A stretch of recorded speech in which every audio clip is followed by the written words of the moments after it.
نحمده ونصلي على رسوله الكريم۔ اللہ تعالیٰ نے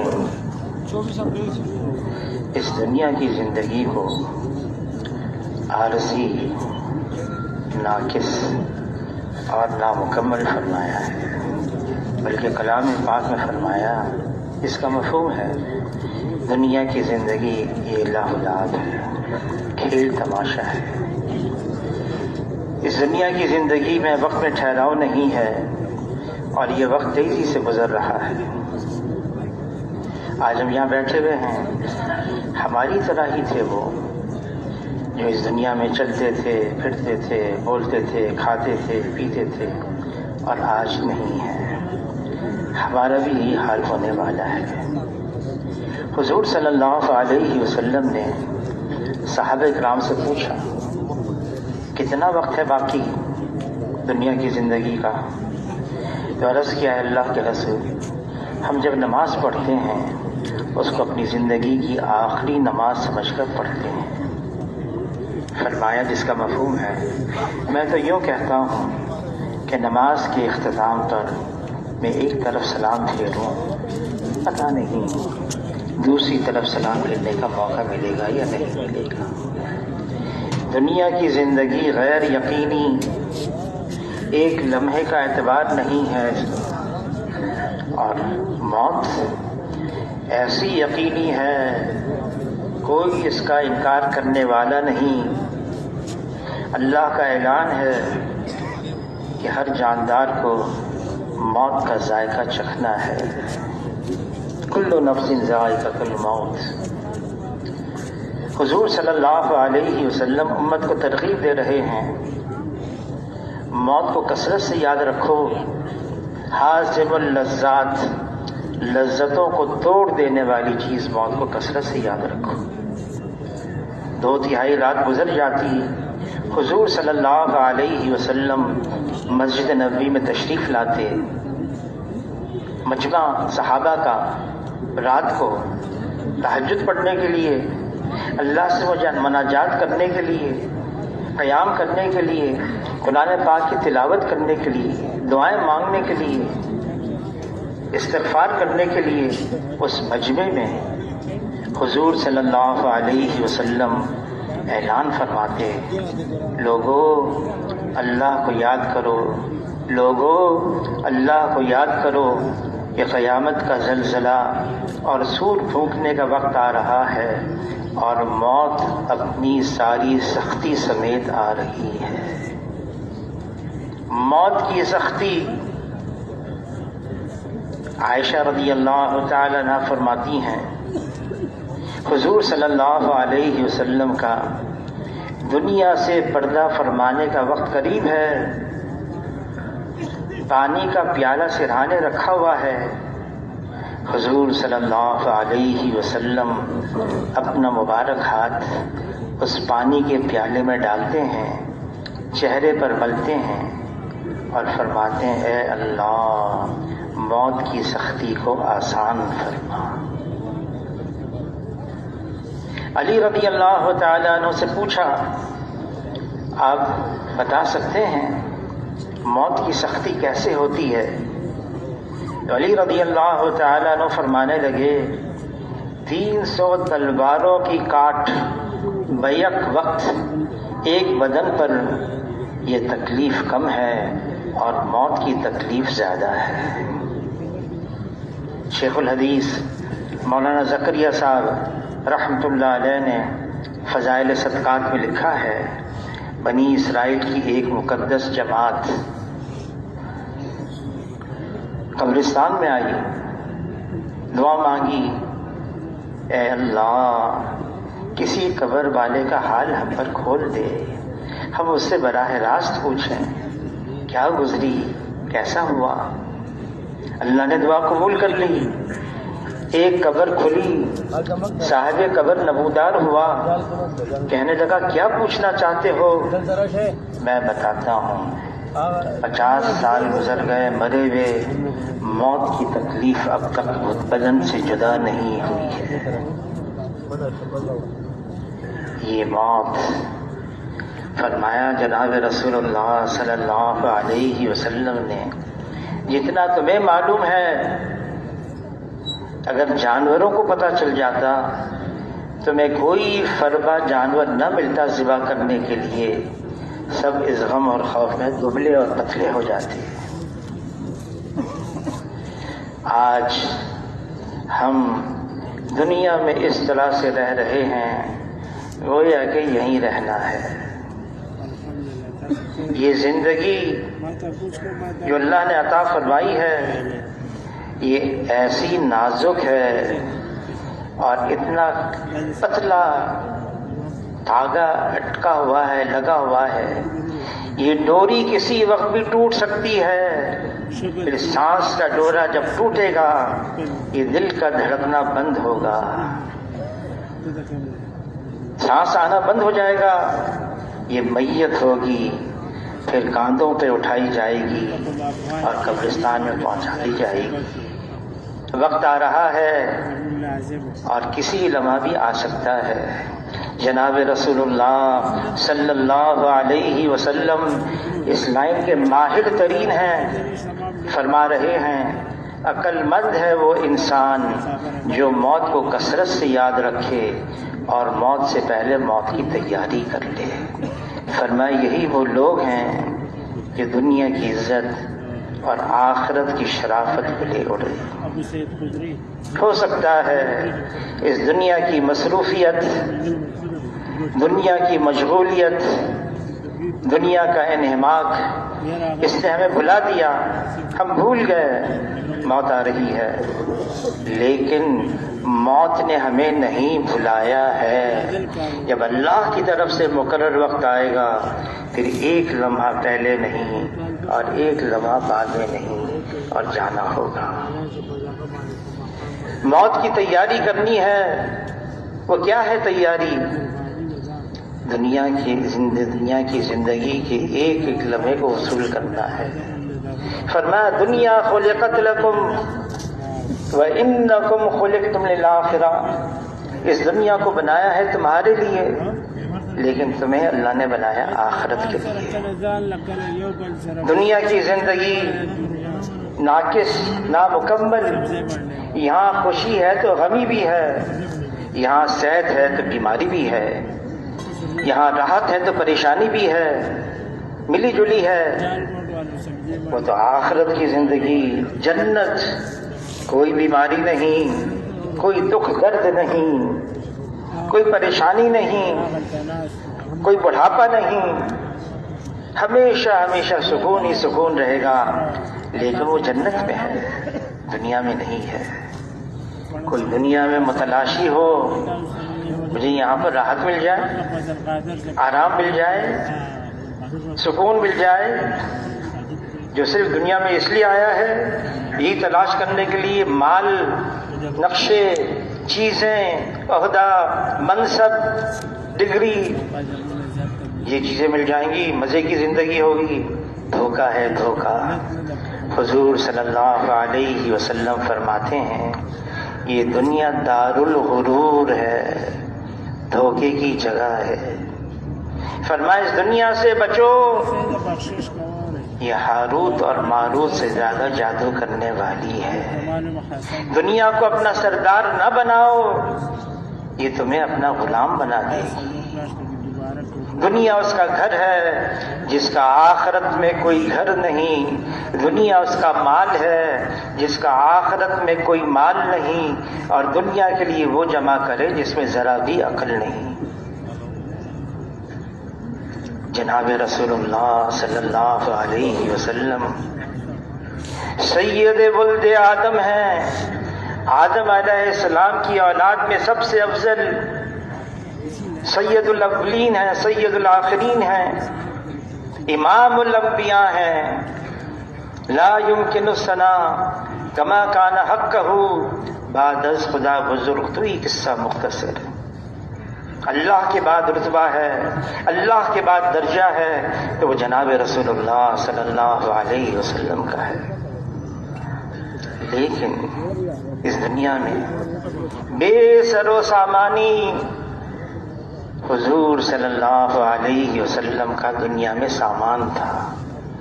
قسمہ کرسی حضور صلی اللہ علیہ وسلم کا اس دنیا میں سرمایہ تھا. فقر اور فاقہ حضور صلی اللہ علیہ وسلم کا اس دنیا میں فخر تھا. ساری امت کو ترغیب دی، کن فی الدنیا کانک غریب وعابر سبیل، دنیا میں ایسے رہو جیسے مسافر بلکہ راہ چلتا ہوا مسافر. حضور صلی اللہ علیہ وسلم وصال سے چند دن پہلے فرما رہے ہیں، مجھے اپنی امت پر فقر اور فاقے کا ڈر نہیں، مجھے اپنی امت پر دنیا کی فراوانی کا ڈر ہے. جب دنیا کھل جائے گی، فرمایا جب میری امت دنیا کو بڑی چیز سمجھنے لگے گی، اسلام کی ہیبت اور وقت دلوں سے نکل جائے گی. جس اللہ نے اس دنیا کو بنایا ہے، جو دنیا کا خالق اور مالک ہے، اس کے نزدیک یہ ساری کی ساری دنیا مچھر کے پر کے برابر بھی قیمتی نہیں ہے. اگر یہ ساری کی ساری دنیا اللہ کی نگاہ میں مچھر کے پر کے برابر بھی قیمتی ہوتی، اللہ تعالیٰ کافروں کو ایک گھونٹ پانی کا نہ دیتے. دنیا بے وقت ہے، بے قیمت ہے، اور جو دنیا کی طرف للچائی ہوئی نگاہوں سے دیکھتا ہے وہ آسمانوں کی بادشاہت میں اپنی عزت کو کھو بیٹھتا ہے. حضور صلی اللہ علیہ وسلم ان کو پیشکش کی گئی، اے اللہ کے رسول، آپ چاہیں جبرائیل علیہ السلام آئے پیغام لے کر، آپ چاہیں آپ کے لیے مکے کے پہاڑ کو سونے کا بنا دیا جائے، جہاں آپ چلیں یہ سونے کا پہاڑ آپ کے ساتھ چلے. حضور صلی اللہ علیہ وسلم نے قبول نہیں کیا، بلکہ یہ دعا مانگی، اے اللہ ایک دن اتنا کھانے کو مل جائے، میری کمر سیدھی ہو جائے، اس پر میں تیرا شکر ادا کروں، اور ایک دن میرا فاقے سے گزرے، اس پر میں صبر کروں. جبرائیل علیہ السلام تشریف لائے مدینہ منورہ میں، اے اللہ کے رسول پیغام ہے، آپ چاہیں آپ کو ملک النبیہ بنا دیا جائے، نبوت کے ساتھ بادشاہت دی جائے. گزرے ہیں ایسے سلیمان علیہ السلام بادشاہت نبوت کے ساتھ، داؤد علیہ السلام، یوسف علیہ السلام نبوت کے ساتھ حکومت. آپ چاہیں آپ کو ملک النبیہ بنا دیا جائے اللہ کی طرف سے، یا آپ چاہیں آپ کو عبد النبیہ بنا دیا جائے. نبوت کے ساتھ بندگی جناب رسول اللہ صلی اللہ علیہ وسلم نے عبد النبیہ کو پسند فرمایا، قبول کیا. زمین اور آسمان کے خزانوں کی چابیاں قدموں میں رکھ دی گئیں، حضور صلی اللہ علیہ وسلم نے پیش قبول نہیں کیا. آخرت کو ترجیح دی، دعا مانگی، اے اللہ مجھے زندہ رکھ مسکینوں کے ساتھ، میری موت ہو مسکینوں کے ساتھ، میں شر میں حشر ہو تو مسکینوں کے ساتھ. حضور صلی اللہ علیہ وسلم کا مکان کیسا تھا؟ عائشہ رضی اللہ تعالی عنہا فرماتی ہیں، اتنا مختصر، اتنا چھوٹا، وہ مکان جو جنت کا باغ ہے، جو جنت کا ٹکڑا ہے،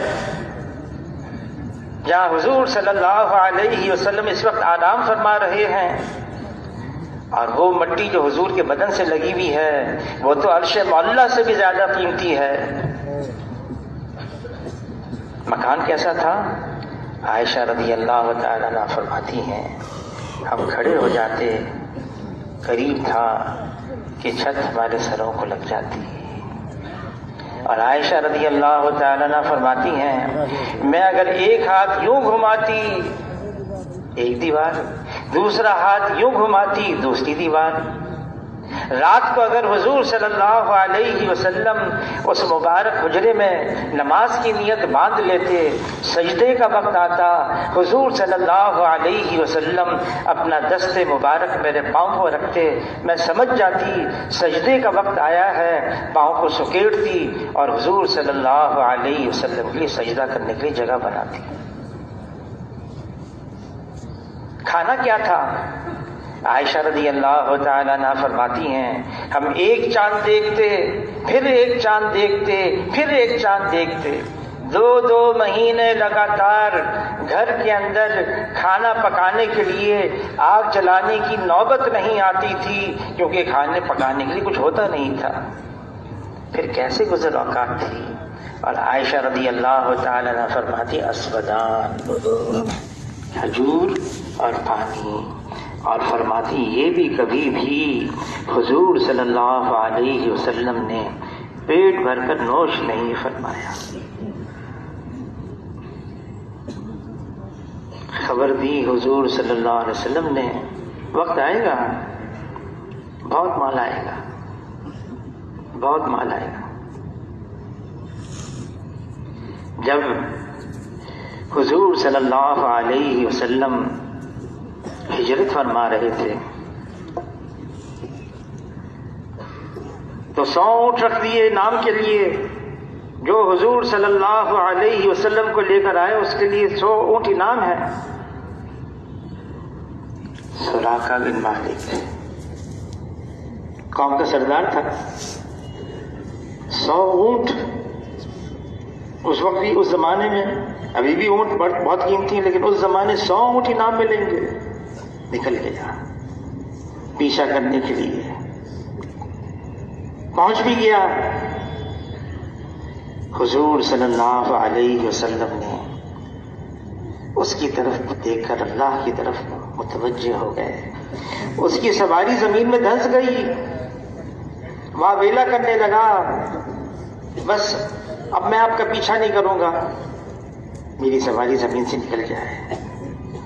حضور نے دعا فرمائی، سواری آزاد ہو گئی۔ پھر 100 اونٹ کا خیال آیا، 100 اونٹ، پھر پیچھا کیا، پھر دھنس گیا، پھر واویلا کیا۔ جناب رسول اللہ صلی اللہ علیہ وسلم نے فرمایا، جس کا مفہوم ہے کیا حال ہوگا تمہارا جب کسریٰ کے کنگن سونے کے تمہارے ہاتھ میں آئیں گے۔ اس کو کیا بتا، کسی کو کیا بتا اس وقت؟ کسریٰ ایسی بڑی سلطنت اس کی، سونے کے کنگن، چلا گیا، جاتے جاتے کہہ گیا میں اب جو بھی اس رخ پر آئے گا میں اس کو ان کو جو ہے نا دوسرے راستے پر ڈال دوں گا، اور میں یہ نہیں بتاؤں گا آپ کہاں پر ہیں۔ عمر رضی اللہ تعالیٰ کے زمانے میں کسریٰ بھی فتح، کیسر بھی فتح، مال کا ڈھیر لگ گیا۔ عمر رضی اللہ تعالیٰ رونے لگے۔ کیوں رو رہے ہیں آپ؟ فرمایا حضور صلی اللہ علیہ وسلم تو مجموعہ خیر، ساری خیر حضور کے زمانے میں، اگر اس مال میں خیر ہوتی یہ مال حضور کے زمانے میں کیوں نہیں آیا؟ امیر المومنین اب تو آپ کی رعایا میں کوئی غریب فقیر نہیں رہے گا، کوئی زکوٰۃ لینے والا بھی نہیں ہوگا۔ کہا نہیں، ان کی ہلاکت کے اسباب ہمارے پاس آ گئے۔ پھر وہ کسریٰ کے کنگن کہاں ہیں؟ سراقہ بن مالک کو بلایا، کیا سونا مرد پر حرام ہے، لیکن حضور نے ایک بات بتائی ہے، خبر دی ہے، اس لیے یہ کنگن تم کو پہنا رہا ہوں۔ کیا ہے؟ مال بھی آیا، چیزیں بھی آئیں، رخ نہیں بدلا۔ امیر المومنین عمر رضی اللہ تعالیٰ عنہ جمعہ نماز پڑھانے کے لیے آئے، تاخیر ہو گئی، معذرت کی، فرمایا ایک ہی جبہ ہے میرا، ہر جمعے کے دن دھوتا ہوں، خشک ہوتا ہے، پہن کر آتا ہوں، حسب معمول اس کو دھویا، اس کے خشک ہونے میں دیر ہو گئی، مجھے بھی دیر ہو گئی، اور خطبہ دینے کے لیے جب ممبر پر چڑھے، سامنے والے نے پیوند گننا شروع کر دیے۔ 12 پیوند تھے، ایک پیوند چمڑے کا تھا۔ کس کا؟ عمر رضی اللہ تعالیٰ عنہ، جن کی رعایا میں 12 مربع میل علاقہ روزانہ اسلام میں داخل ہو رہا تھا۔ مورخین کہتے ہیں 50 سال تک یہ ہو جاتا، اس زمین پر صرف اسلام ہوتا، اسلام کے علاوہ کوئی اور مذہب نہ ہوتا۔ اپنی روش بدلی نہیں، اپنا انداز بدلا نہیں۔ ابو درداء رضی اللہ تعالیٰ عنہ قبرص فتح ہو گیا، رونے لگے۔ کسی نے کہا رونے کا وقت ہے، یہ تو خوش ہونے کا مقام آ گیا، قبرص جیسا ایسی ساری دنیا پر چھایا ہوا۔ سوچو سمجھو، انہوں نے اللہ کی نافرمانی کی، اللہ نے ان سے چھین لیا۔ جب اللہ کی نافرمانی ہوتی ہے، اللہ ناراض ہو جاتے ہیں، پھر اللہ تعالیٰ دنیا بھی اگر دے دیں، اس کے اندر بڑی بڑی آفتیں چھپی ہوئی ہوتی ہیں۔ شعیب علیہ السلام کی قوم نے، سخت گرمی ہے، قحط سالی ہے، بادل آتے ہوئے دیکھے، کہا اب تو اس بادل میں بارش ہوگی، ہوا ہوگی، پانی ہوگا۔ اس میں تو اللہ کا عذاب چھپا ہوا تھا، اور جب وہ بادل آیا اس میں سے آگ برسی۔ کیوں؟ انہوں نے اللہ کی نافرمانی کی، ناپ تول میں کمی۔ یہ کائنات یہ اللہ کی ہے، اور اللہ اس کائنات کے خالق ہیں اور مالک ہیں۔ یہاں جو کچھ ہے اللہ کی طرف سے ہے۔ اللہ نے اس دنیا کے اندر طرح طرح کی مخلوقات کو بنایا ہے، اور افضل اعلیٰ اشرف انسان کو بنایا ہے۔ یہ انسان اشرف المخلوقات ہے، لیکن مخلوقات چاہے کتنی ظاہری شکل میں طاقت والی نظر آئے، ظاہری شکل میں کتنی زوراور نظر آئے، ظاہری شکل میں کتنی قوت والی نظر آئے، ظاہری شکل میں کتنی فوجدار نظر آئے، مخلوق مخلوق ہے، اور اللہ کے سامنے اس کی کوئی حیثیت نہیں ہے۔ اللہ کی قوت، اللہ کی طاقت، اللہ کی قدرت اتنی زبردست ہے، کوئی اللہ کو عاجز کر نہیں سکتا، نہ زمین پر نہ آسمان پر۔ کوئی اللہ کے سامنے دم نہیں مار سکتا، کوئی اللہ کے آگے پر نہیں مار سکتا، کوئی اللہ کے آگے حکم نہیں چلا سکتا۔ فیصلہ اللہ کا ہے، حکم اللہ کا ہے، غلبہ اللہ کا ہے، ہوگا وہ جو اللہ چاہیں گے۔ جو مخلوق چاہے گی وہ نہیں ہوگا۔ مخلوق کا چاہنا محض چاہنا ہے، اور اللہ کا چاہنا ہو جانا ہے، اور اللہ کی چاہت ہر چیز پر غالب ہے۔ کائنات کا ذرہ ذرہ یہ اللہ کے حکم میں جکڑا ہوا ہے۔ اللہ کو اپنی تمام مخلوقات پر کلی اختیار اور کامل تصرف حاصل ہے۔ ایک پتا بھی اس دنیا میں اللہ کے حکم کے بغیر ہل نہیں سکتا ہے۔ یہ دنیا یہ اللہ کی مخلوق ہے، اس کو اللہ نے بنایا ہے۔ زمین کو پیدا کیا، بچھا دیا، پھیلا دیا، پہاڑوں کو اس پر گاڑ دیا، دریاؤں کو رواں کیا، سمندروں کو چیر دیا، آسمان کو بغیر ستون کے بلند کیا، بادلوں سے بارش کو برسایا، زمین سے کھیتی کو اور درختوں کو اگایا، ایک دن کا اور رات کا نظام چلایا، دن کا اجالا، رات کا اندھیرا۔ پھر اللہ یہ بھی فرماتے ہیں اگر تا قیامت رات کا اندھیرا ہوتا، اللہ کے علاوہ کون جو دن کا اجالا لے آئے؟ اور اگر تا قیامت دن کا اجالا ہوتا تو اللہ کے علاوہ کون جو رات کا اندھیرا لے آئے؟ یہ نظام اللہ چلا رہے ہیں، یہ کائنات اللہ کی ہے۔ ہاں دنیا تو بنا دی اللہ نے، لیکن یہ بھی فرما دیا اس کو ختم بھی کرنا ہے۔ سب کو فنا ہے، تمام مخلوقات کو ختم کرنا ہے، فنا ہو جائے گی، ختم ہو جائے گی، باقی رہنے والی ذات صرف ایک اللہ کی ہے۔ جب سب ختم ہو جائیں گے اللہ کے حکم سے، انسان، جنات، فرشتے، کائنات، ستارے، چاند، سورج سب ختم، پھر اللہ تعالیٰ سوال کریں گے آج بادشاہت کس کی ہے؟ لمن الملک اليوم، کوئی جواب دینے والا نہیں ہوگا، اللہ خود جواب دیں گے، للہ الواحد القہار، ایک اللہ کی بادشاہت ہے۔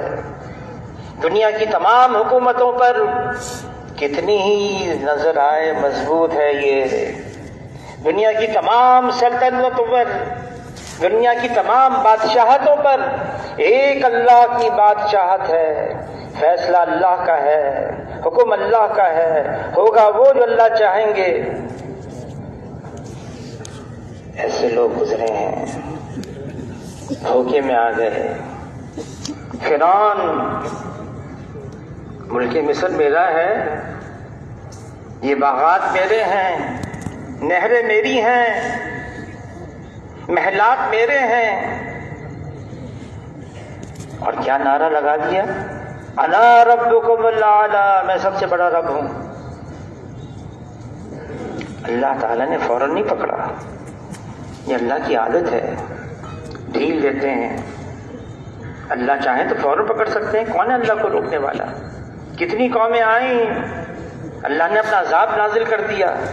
قوم عاد ایسی تیز ہوا بھیجی، پٹخ پٹخ کر ان کے بھیجے باہر نکال دیے، بڑے لمبے چوڑے تھے وہ۔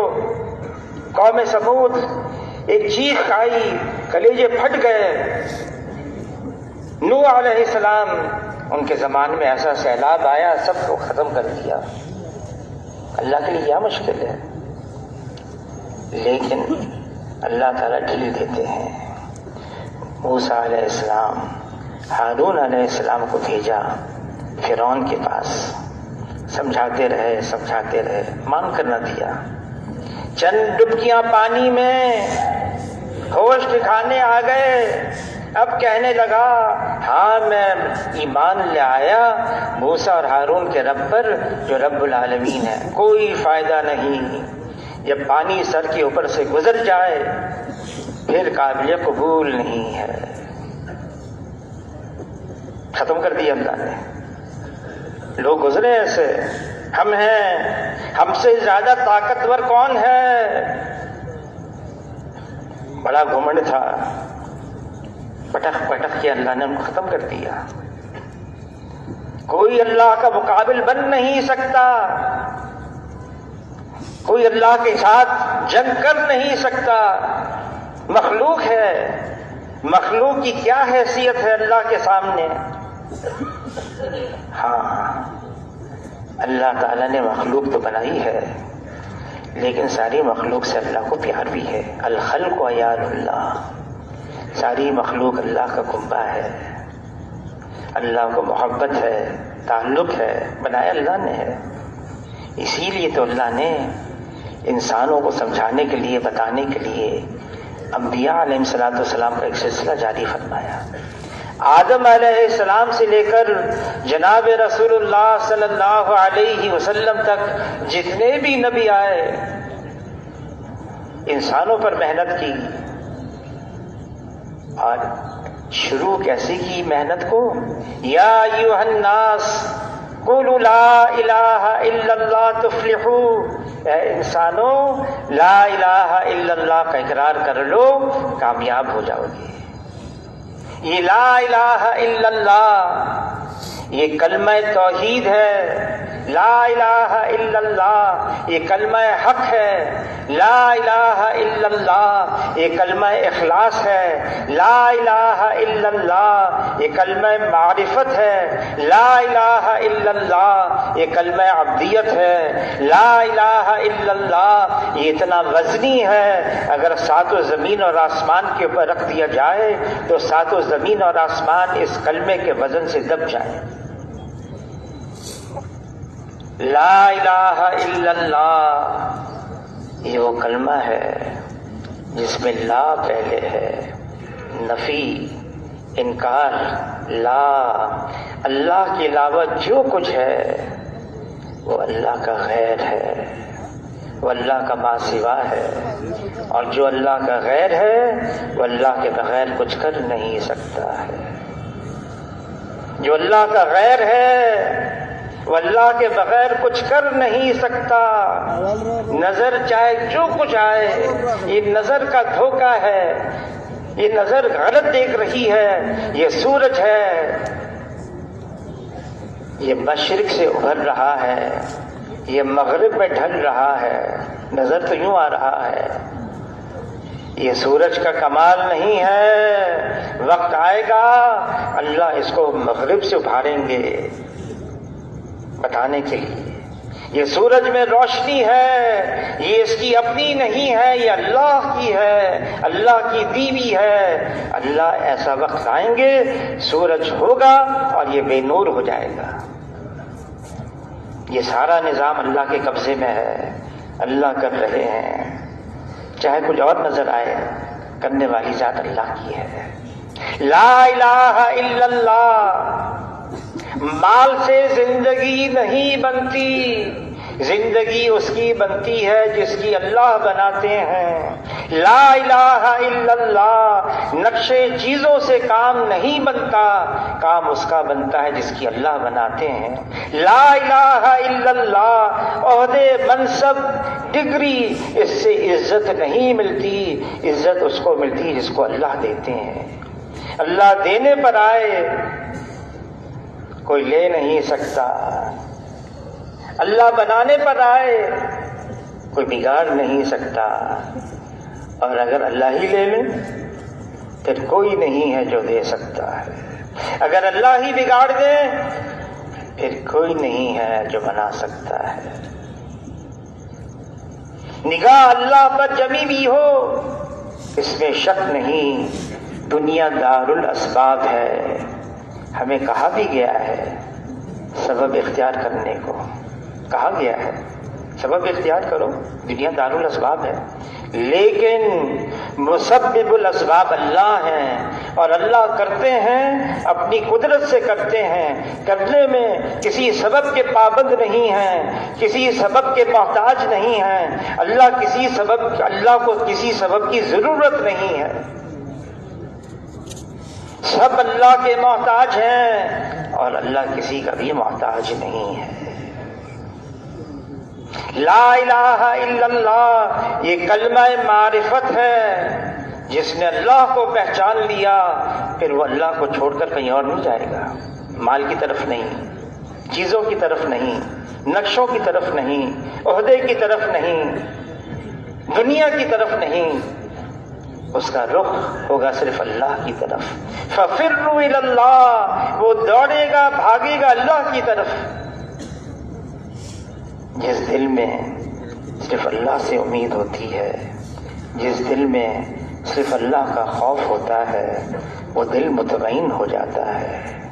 اور اگر دل میں اللہ کے علاوہ سے امید ہوتی ہے، اگر دل میں اللہ کے علاوہ کا خوف ہوتا ہے، پھر دل ہمیشہ پریشان ہو جاتا ہے۔ اللہ کو چھوڑ کر کہیں اور جائیں؟ ہمیں دنیا کی کسی چیز کی ضرورت نہیں ہے، ہمیں صرف اللہ کی ضرورت ہے۔ اور اللہ فرما رہے ہیں کلام پاک میں، الیس اللہ بکاف عبدہ، کیا میں کافی نہیں ہوں؟ اللہ ہمارے لیے کافی ہے۔ جس نے اللہ کو پا لیا اس نے سب کچھ پا لیا، اور جس نے اللہ کو کھو دیا اس نے سب کچھ کھو دیا۔ لیکن اللہ کو پانے کے لیے ایک ترتیب بتائی ہے، ان کنتم تحبون اللہ فاتبعونی یحببکم اللہ۔ اگر تمہارا دعویٰ ہے، تم کہتے ہو میں اللہ سے محبت کرتا ہوں، مجھے اللہ چاہیے، تو اتباع کرو جناب رسول اللہ صلی اللہ علیہ وسلم کی کہ خلاف پیمبر کثیرہ گزید کہ ہرگز بمنزل نہ خواہد رسید۔ جو حضور صلی اللہ علیہ وسلم کے راستے سے ہٹ گیا، بھٹک گیا، اب اس کو منزل مقصود نہیں پہنچے گا وہ۔ اور اللہ بڑے قدردان ہیں، بہت قدردان ہے۔ کوئی صرف اللہ کا نام لیتا ہے کبھی محروم نہیں رہتا، کبھی بھی۔ جو صرف اللہ کا نام لیتا ہے، جو اللہ کا نام لیتا ہے، مجمع میں لیتا ہے، اللہ فرشتوں کے مجمع میں اس کا نام لیتے ہیں۔ کوئی چپکے چپکے دل میں اللہ کا نام لیتا ہے، پھر اللہ بھی چپکے چپکے اس کا نام لیتے ہیں۔ جو اللہ کا ہے پھر اللہ اس کے ہیں، جو اللہ کا ہے پھر اللہ اس کے ہیں۔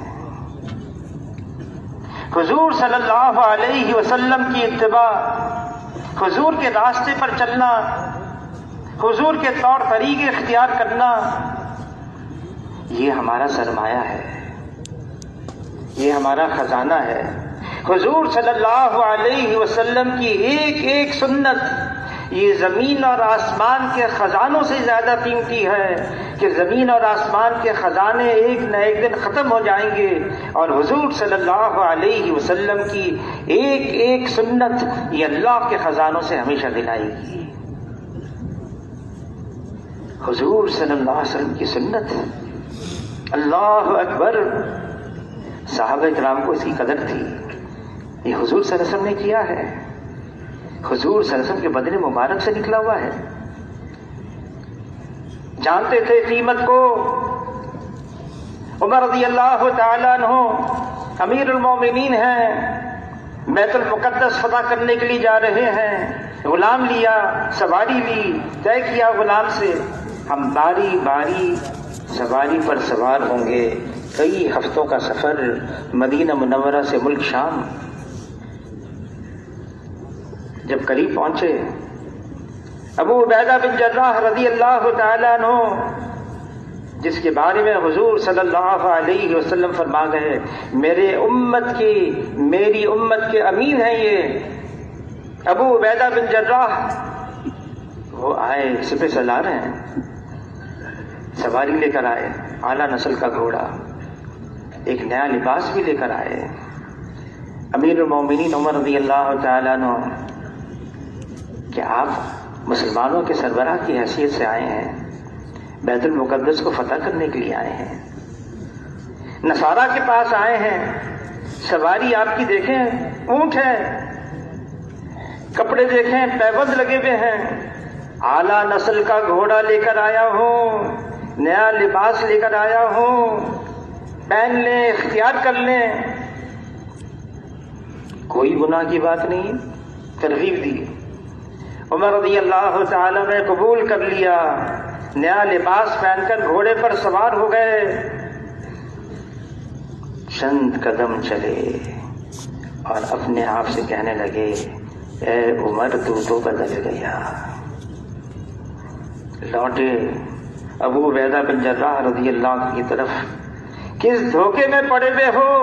ہماری عزت، ہماری شرافت، نہ لباس ہے نہ سواریاں ہیں، ہماری عزت اور شرافت تو حضور صلی اللہ علیہ وسلم والے اعمال ہیں۔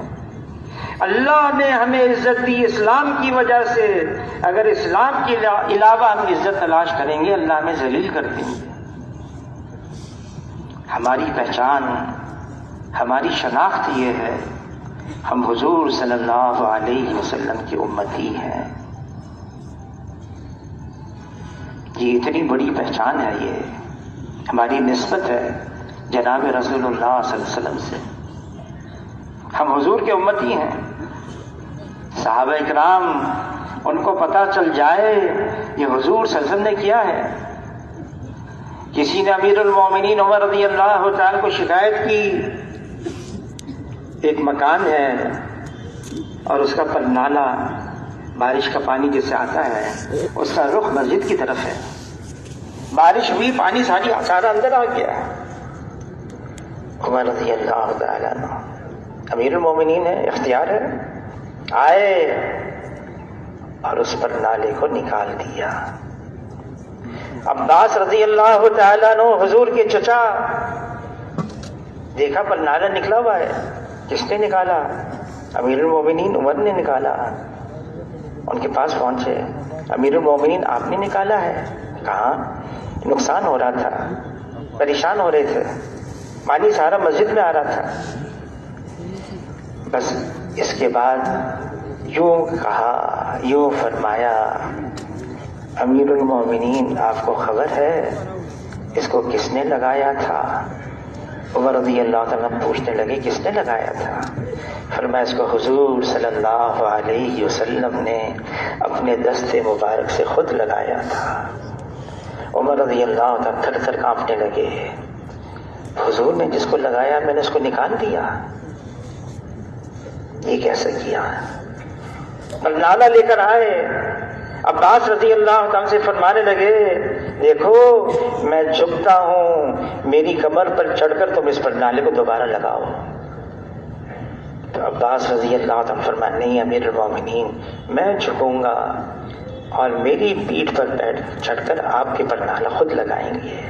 لگانا تو ہے، حضور صلی اللہ علیہ وسلم نے لگایا ہے. کیا چیز ہے پر نالا؟ لیکن حضور نے لگایا ہے، نسبت ہے جناب رسول اللہ صلی اللہ علیہ وسلم سے. ایک سنت حضور صلی اللہ علیہ وسلم کی. عبداللہ ابن عمر رضی اللہ تعالیٰ عنہ ساتھیوں کے ساتھ نکلے ہیں، مدینہ منورہ سے باہر نکلے ہیں، سواری پر سوار ہیں. اچانک عبداللہ ابن عمر جھک گئے، اپنی کمر سواری کی گردن کے قریب لگا دیا. ساتھیوں نے پوچھا کیا ہوا اچانک؟ آپ کے پیٹ میں درد ہوگا، آپ کی پیٹھ میں درد ہو گیا، یہ کیا ہوا؟ فرمانے لگے نہ پیٹ میں درد نہ پیٹھ میں درد. ایک مرتبہ میں حضور صلی اللہ علیہ وسلم کے ساتھ یہاں کو گزر رہا تھا، ایک درخت تھا، اس کی ٹہنی تھی. حضور صلی اللہ علیہ وسلم اپنی سواری پر سوار اس ٹہنی کے نیچے سے اس طرح سے گزرے، اپنی گردن مبارک کو سواری کی گردن کے قریب کر دیا. درخت تو باقی نہیں ہے، حضور کی سنت باقی ہے. میں نے کہا جب یہاں سے گزر رہا ہوں حضور کی نقل اور اتباع میں گزرتا ہوا جاؤں. کوئی پابندی نہیں لگائی شریعت نے، حضور صلی اللہ علیہ وسلم نے کیا ہے. آگے چلے، سواری رکوائی، اتارا سواری کو، نیچے بٹھایا، خود نیچے اترے. ایک ریت کا ٹیلا تھا، اس کی اوٹ میں جا کے بیٹھے، واپس آئے. یہ کیا کیا آپ نے؟ کہ ایک مرتبہ میں حضور صلی اللہ علیہ وسلم کے ساتھ یہاں کو گزر رہا تھا. حضور صلی اللہ علیہ وسلم کو حاجت ہوئی، یہی ریت کا ٹیلا تھا، اس کی اوٹ میں جا کے حضور صلی اللہ علیہ وسلم فارغ ہوئے، مجھے کوئی حاجت نہیں تھی. دل میں خیال ہوا گزر رہا ہوں، حضور صلی اللہ علیہ وسلم کی اتباع میں گزرتا ہوا جاؤں.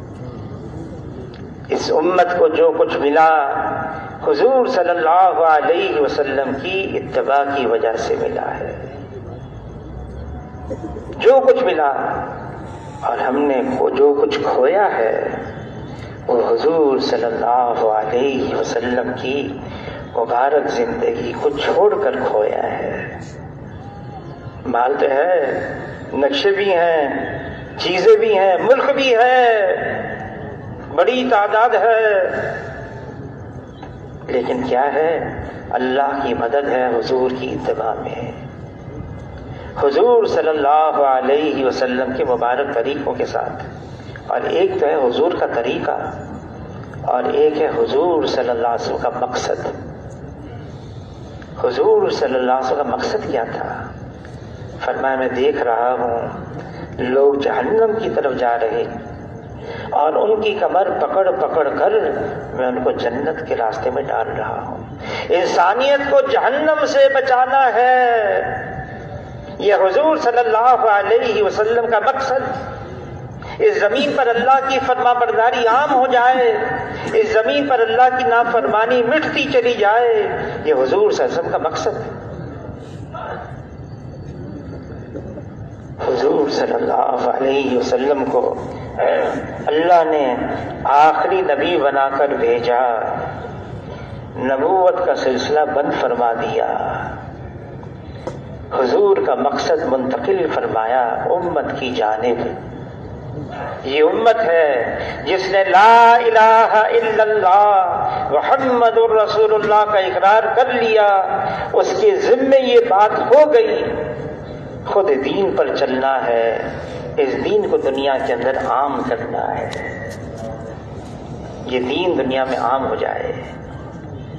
صحابہ اکرام، امام مالک رحمۃ اللہ علیہ فرماتے ہیں حجۃ الوداع کے موقع پر 1.25 لاکھ کے قریب صحابہ اکرام موجود تھے۔ حضور نے ایک بات فرمائی، حاضرین غائبین تک بات پہنچا دیں۔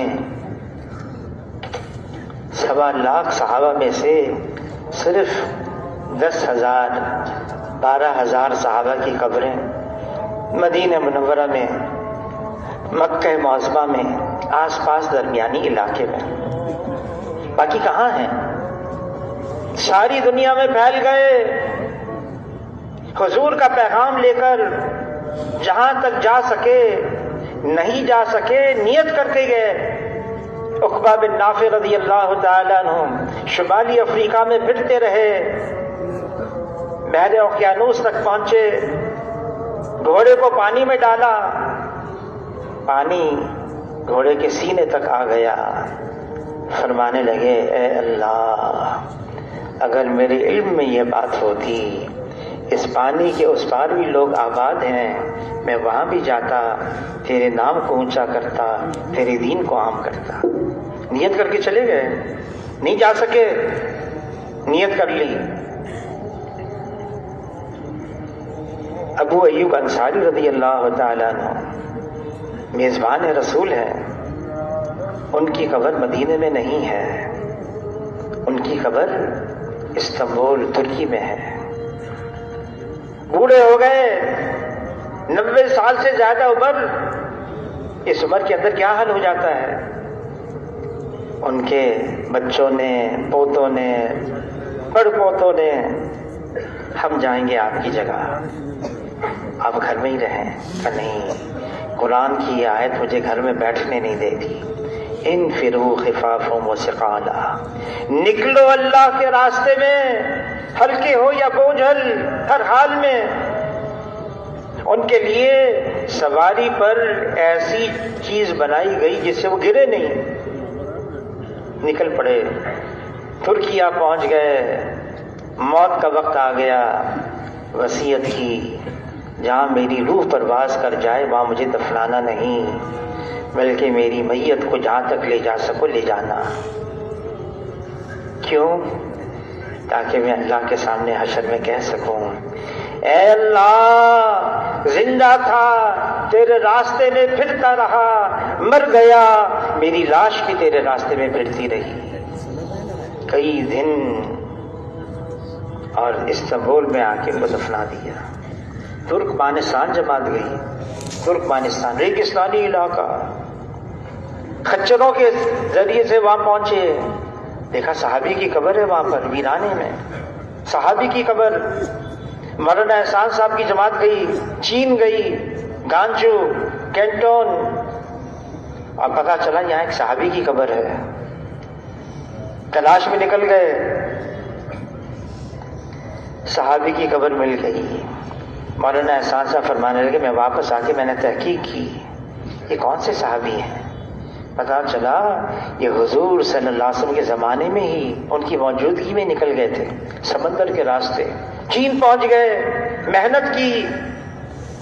اور مولانا احسان صاحب 85 میں گئے تھے چین، فرمانے لگے اس وقت بھی 5,000 مسلمان گھرانے اس مسجد کے ارد گرد آباد تھے جو سب سے پہلی مسجد انہوں نے بنائی تھی صحابی نے۔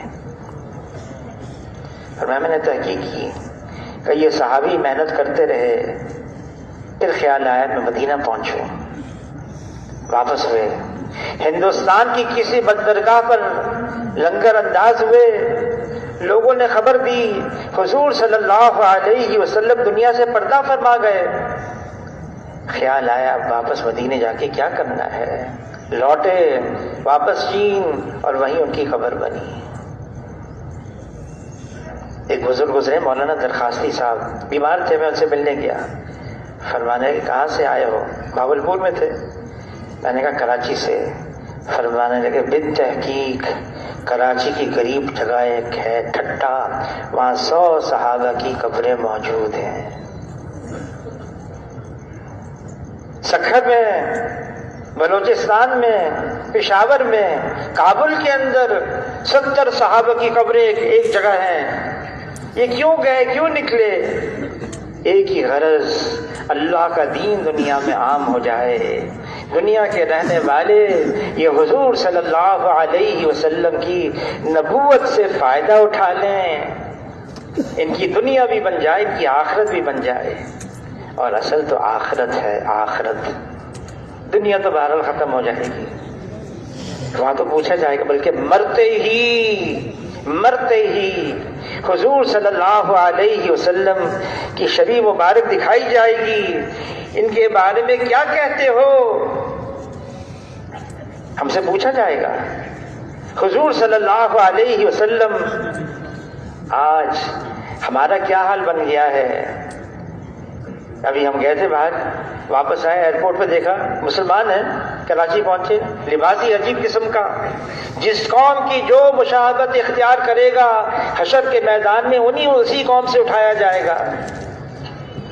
ہمارا ظاہر بھی، ہمارا باطن بھی، ہمارا اندر، ہمارا باہر، یہ دین کے مطابق ہو۔ یہ دین ہمارا سرمایہ ہے، بہت بڑا خزانہ ہے، اور اس دین کو دنیا میں عام کرنا ہے۔ صحابہ کرام نکل گئے اللہ کے راستے میں، جان مال اوقات کی قربانی دی، جہاں گئے وہاں ان کی قبریں بنی۔